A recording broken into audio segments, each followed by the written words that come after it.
ftesa e zotit Trump për kryeministrin e Shqipërisë në bordin e Gazës dhe pjesëmarrja e zotit Rama në Washington me datën 19 në bordin e paqes.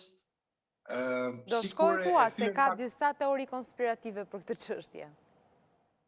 Ai është ftuar, nuk e di nëse do gjej bilet avioni, por mendoj që ai është ftuar për të shkuar. Po mund të çojë edhe dikë tjetër në emër të tij? Jo, është me detyrim përcaktim sepse me marrëveshje është emri i tij. Duhet të jetë vetë personalisht. Aha. E kanë caktuar kështu. Po këtë do jetë një përgjigje shumë e rëndësishme, besoj. Apo jo, zoti Lida. Pra, sepse dua të kujtoj që Partia Demokratike këtë çështjen e vajtjes kryeministrit në Shtetet e Bashkuara të Amerikës se ka përdorur shumë gjatë si një retorik, duke thënë që zoti Rama nuk shkon dot atje. Pra, nëse në 19 shkurt shkon apo nuk shkon në të dy rastet, besoj që do të ketë shumë për diskutuar. Do të jetë një mesazh në vetvete? Unë gjithmonë kam menduar që zoti Rama shkon në Amerikë, por nuk dihet se për çfarë shkon.